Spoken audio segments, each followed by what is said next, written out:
Hello guys, welcome to the 2019 CONCACAF Gold Cup review for the United States men's national team, in which they finished second, losing in the championship game to Mexico. I'm not going to go over all 6 games individually from Guyana to Mexico. The main follows on USMNT Twitter have done a really good job kind of recapping each game and going over the moment-by-moment recaps. I'm going to be looking more at the large scope of the player pool and this roster in particular. If you want just quick hits here, Guyana, that game left a lot to be desired. The Trinidad and Tobago game was very good in the second half for us. We really showed some attacking prowess. Panama, we ran a reserve side and we looked meager at best. Then we played Curacao. I was at that game. The first half was some pretty inventive stuff. We got the goal, and then we really couldn't handle Curaçao's possession-based offense. Jamaica, that game offered a lot in terms of the first 15 minutes. Then we had the long rain delay, and then we kind of came back out a little less intact than we did in the first 15 minutes, but we still pulled out a 3-1 victory. Defense was really, really good in that game. And then I thought in the Mexico game, in the championship game, the first half was the best half that I've seen under Greg Berhalter. I thought our press was really good. Our defense was phenomenal. Our build-up play was really good. We just need to finish chances. And then we ended up losing in the back 45 minutes of that game. It is a shame.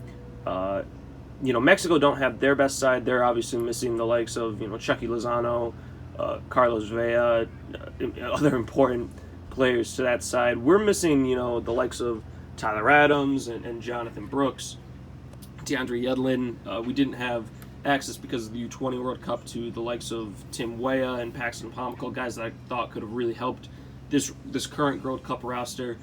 But all in all, I think with the roster that we saw play 6 odd games, and if you want to include the 2 friendlies against Jamaica and Venezuela that weren't very good, we were able to get a catalog of about 8 games from this group of players. And what I really thought I wanted to see from these 6 games was 2 things. Was 1, can these reserve players from Daniel Lovitz to Will Trapp, Christian Roldan, Georgi Mihailovic, Jonathan Lewis, Jordan Morris, can they show their value to the men's national team in any way that when we start qualifying later in the year and start playing in more important games as we lead up to Qatar 2022, if they're going to be part of this roster?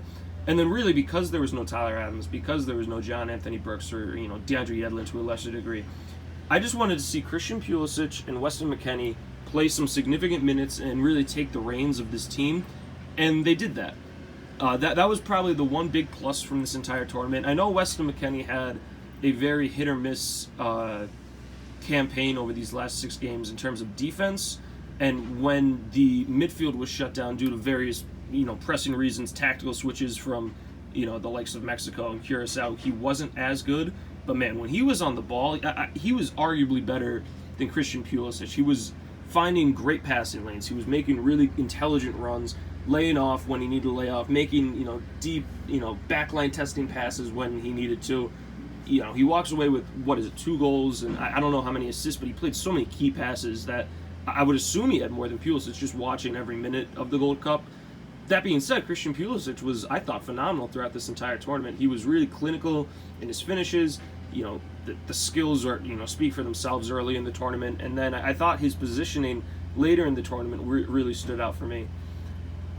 As far as that question of the MLS guys and their presence on the team, it's a little less of a positive reaction. The few guys that really did stand out of this MLS crop that a lot of people are calling for their heads and asking for the likes of Tim Weah and Paxton Pomykal and even some of the other U20 guys that really haven't even received first team call-ups yet, and Richie Ledesma and Uli Lainez and Serginho Dest. Those MLS guys, some of them proved their worth, and some of them proved it very well. I would say the center backs for this campaign, we only conceded twice. Aaron Lawn, I had some questions with coming into this tournament about his fitness. After that first game against Guyana, he really, really turned it on. He had 2 goals in the Trinidad game, and then as the knockout stages progressed, I thought he was arguably our best player. And I think having him next to Matt Miazga, which we saw late in those last two games against Jamaica and Mexico, was an ideal partner for him. Miazga's so dominant in the air, and Long was able to just track and get into good positions. He was phenomenal, Aaron Long. Reggie Cannon took over for Nick Lima in the knockout stage of this tournament. It wasn't as if Nick Lima was playing bad at all. He was really a plus player for us in the group stage. But Reggie Cannon came in, and he was really, getting up the flank on the right. I thought he was really good defensively against Mexico. When they switched their game plan at the half, it wasn't that left side of the Mexican attack that ended up beating us because Cannon was so good. The midfield, Michael Bradley, he makes the Gold Cup team of the tournament over Weston McKennie. I think a lot of people, there was some head scratching about that. I didn't think he had a good game under any circumstances against Mexico, but he's a luxury player at this point in his career, and he's a very good inline passer. He makes correct decisions in terms of defensive positioning, but it's just asking too much of him to be the lone holding six, especially when Weston wants to be more involved in the attack, and rightfully so, because he had a very good attacking tournament.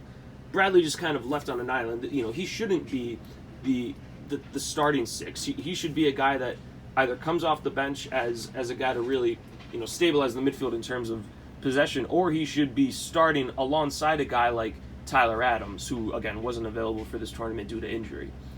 The only other guy that I thought really proved himself in terms of an MLS player was up in the front there was Josie Altidore. His minutes were scarce. I think there was confusion on his end even. I think reports were that he kept getting pulled after 60 minutes in terms of starting. I guess Berhalter was worried about his fitness level, which was kind of a shame because I thought he was very dangerous against Mexico. He was very, very dangerous against Jamaica in those early minutes. I mean, he's our best striker. I don't even think there's a comparison to any other striker in the pool as of now. Like people calling for Michael Bradley's head, like I have a little bit more understanding than people calling for Josie Altidore's head.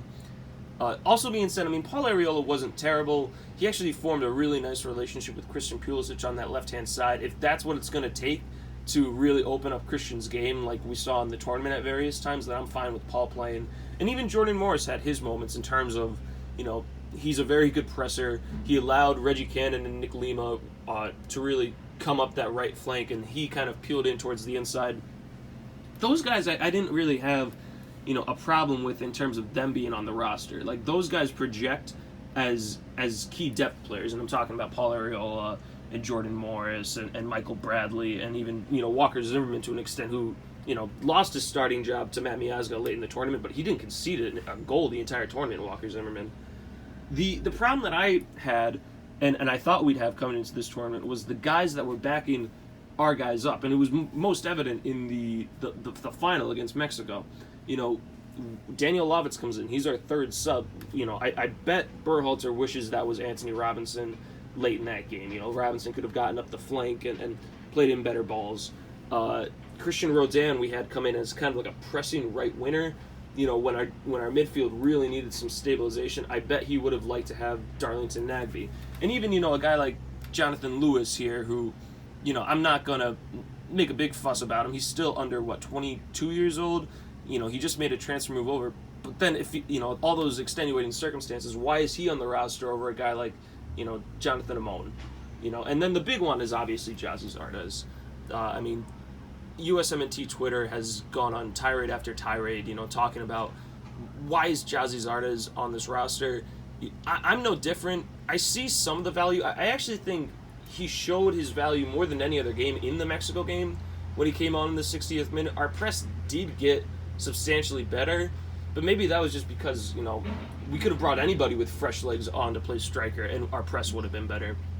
His finishing just isn't there. His hold-up play isn't there. His layoff play is just not as good as Josie Altidore's, which it doesn't have to be. There's no other player in the pool who's as good at layoff play as Josie Altidore, but we have players at the striker position that have, more elite traits. You have Josh Sargent, who I think his positioning alone puts him above Jazzy Zardes. You have Bobby Wood, whose pressing is just as good, if not better, than Jazzy Zardes, and he's proven to be a finisher at this level for the U.S. men's national team. Even a guy like Andrija Novakovic, who just went back from loan from Fortuna Sittard to Reading in England, His play in the box. He's a very good passer inside the box, and he's a clinical finisher. Even a guy like C.J. Sapon, who's playing for the Chicago Fire right now, his athleticism inside the box and his runs, I think put him above Jazzy Zardes in the player pool right now. So what I'm hoping is this Gold Cup, and we saw some very good things. We saw some very good attacking moments, and even in some of the bad games, I thought in the Curacao game, which a lot of people reamed on, that first 45 minutes, I thought was very good for the men's national team. We had some really interesting build-up play. A lot of that based on Tyler Boyd, who was very mobile, and I think a lot of people were questioning Berhalter for not having him in those last two games. I don't even think he played a minute in the Jamaica or the Mexico games.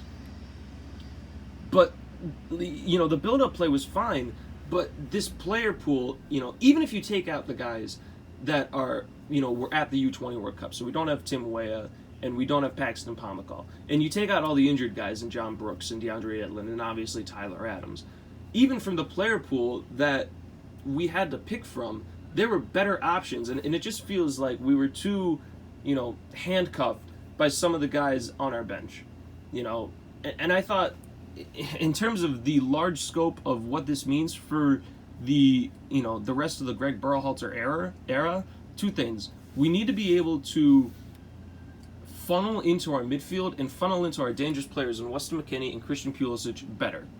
And, in the games that we lost or in the games that we were contested against Curacao, against Mexico, they did a really good job of suffocating our midfield and really forcing Weston to find pockets of space, to even just get the ball in tough areas. And they were really good at suffocating play up to Christian Pulisic. We need to find a player or, a better system, a better counter system to get the ball into them.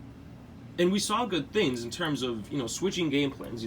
I thought the right back revelation from not having the holding right back where the right back moves into the midfield and really just letting Nick Lima and Reggie Cannon burst up that right-hand side, I thought that was spectacular. And it bodes well for seeing Tyler Adams at the holding midfield spot. The other thing, besides that, switching to the game plan and really fine-tuning this game plan, is we need to see some new blood in this roster. And even if it's just small things, even if it's really three things, if it's Tyler Adams in the middle of the field, we drop Will Trapp or we drop Michael Bradley. If it's Paxton Pomykal instead of Georgi Mihailovic or Christian Roldan, and if it's Tim Weah as a dangerous player instead of Jonathan Lewis, you can leave off a guy like Dwayne Holmes. You can leave off some of these young guys that we're calling for in Serginho Dest and Chris Gloucester, because I understand that, you don't just want to hand out call-ups to these guys, and you want to see them, perform at a first-team level. But this roster can do some, do with some optimization, but we just have to see it. And that's why I'm a little worried and a little skeptical, because with each passing international window, from the January window to the March window to now this Gold Cup window, we kept thinking that Greg Berhalter, all right, this is the time where he's going to call up, some of the younger guys, some of the more exciting guys from Europe, the likes of Cameron Carter-Vickers and Jonathan Amon, Josh Sargent. It just didn't happen. And if it's going to happen, in these September friendlies, we play Mexico and Uruguay in September, and then we play Canada and Cuba twice in the fall, all before qualifying. That should be the time where we bring up some of these exciting young players. I hope we see it. I'm expecting we're going to see it. But if we don't, that's a serious problem, because this roster isn't cutting it. This roster, call it our B team, call it our A- team, it lost to what was essentially, without the key players, Mexico's B team, Mexico's B+ team, and they really, had a better game plan in terms of how to beat us in that game. I don't know. I'm still fairly positive about this current, last 6 games, not necessarily the last 8 games, because the Jamaica game and the Venezuela game were so bad, but it wasn't our full team. This was still very exciting. It was some of the best, football we've been able to see from the men's national team in a while. I just want to see it continued. I want to see improvement, but I like the direction we're going in.